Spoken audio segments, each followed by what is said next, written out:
Hey guys, how's it going? So, today I'm going to be talking about my journey with the ketogenic diet.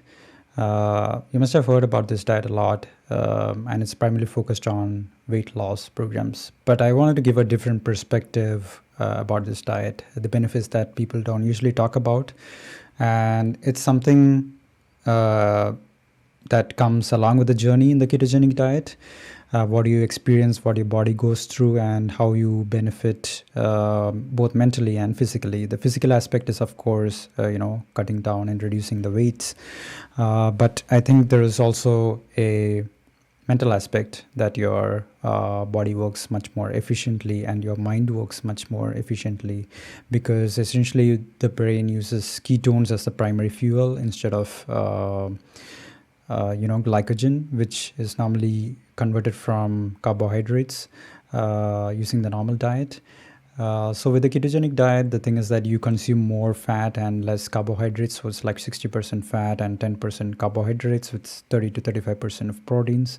So what you're essentially telling your body is that it needs to use fat, and it needs to, because fat is the only thing that is available. And what the liver does is it converts the fat available into ketones, and then your brain and every other part of the body uses these ketones as the primary source of fuel instead of glycogen, which is converted from carbohydrates. So the thing that I experienced during this process was that I was waking up extremely early in the morning, like 4:30 or 5. I was not even keeping the alarm clock, and I was just waking up just like that. And I was super alert and super active during this time, and I was able to get things done much faster. Like the things, if I look back over that 4 week period, I actually did things that I should have ideally, a normal person would ideally take like 3 months or so to finish. So I think the credit goes to this diet, of course, because I was feeling myself much more efficient, because I was cutting down on carbohydrates and filling my body with just fat. But this is not bad fat. This is a good quality fat that we eat. So there's a key difference here. So let's talk a bit about the diet itself. Like what kind of foods do you eat on this diet, right? So essentially, it is high quality fats such as MCT oils. Coconut oil is the primary source of this, and it's almost available everywhere in the world. And the thing about coconut oil is that it does not get stored in your body as fat. It gets converted to ketones or it gets excreted out. It's not going to get stored in your body, so you can be pretty much safe. You can pretty much be safe with this kind of saturated fat.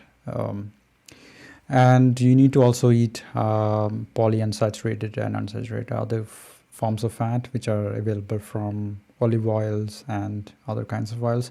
But do not use refined oils or palm oil or things which are bad in fat, right?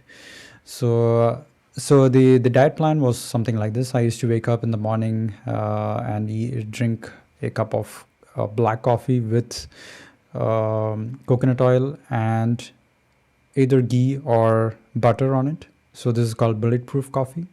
And this is a 0 calorie coffee, right? It energizes your body. It gives you the fat that the body needs to use as the primary source of fuel for the day.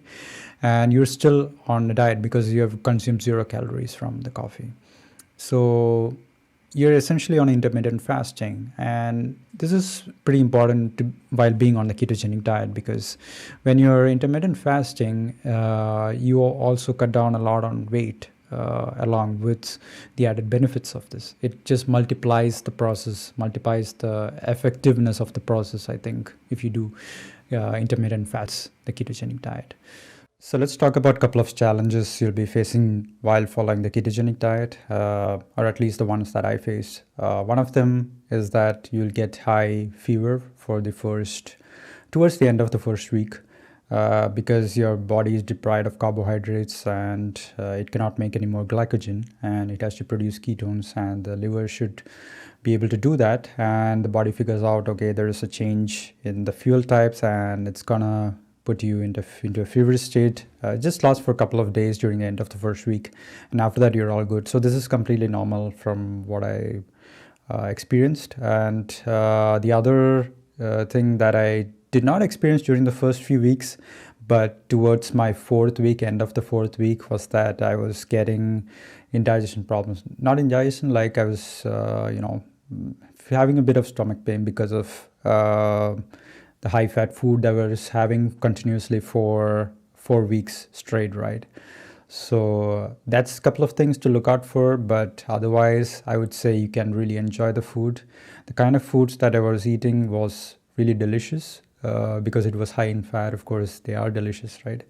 But usually fat and carbohydrates, if you combine them, that's when it becomes really delicious, like McDonald's, right? But this is not the case here. You cannot have carbohydrates. So I was basically having the bulletproof coffee in the morning, and then in the afternoon I used to have some Asian food. So Asian food is best for ketogenic diet because so you need to improvise it a bit. You need to get rid of the rice in that, and you can substitute it with more chicken, put more chicken leg, which is also high in fat in the Asian food.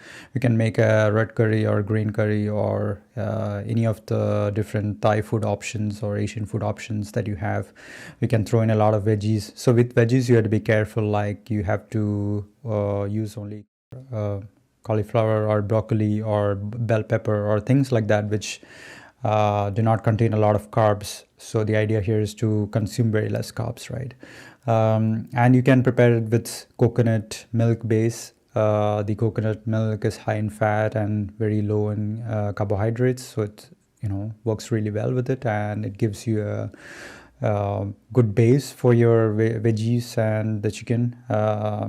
So you can even drink it like soup. It tastes absolutely good. You can just follow that with change the veggies every day, and also maybe change the meat every day, substitute chicken for something else, maybe fish, high fat fish. So it's all up to you what taste you like. You can prepare it the way you like it. Don't try to get a list of recipes from the internet and try to follow it, because it should suit your taste as well, because that is also important. Like your mental state is dependent on how good you feel about the food you eat. So it should not be a major transition for you to completely switch over from the normal food you eat to something else entirely. So this kinds of worked well for me, so maybe something else works for you. And at night it was basically a chicken leg, a very well marinated chicken leg with some broccoli and cheese. So this also adds a lot of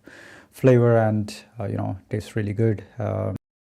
So thank you so much for watching my first video, guys, and I hope I can post more informative videos like this, and I'll see you guys in the next one.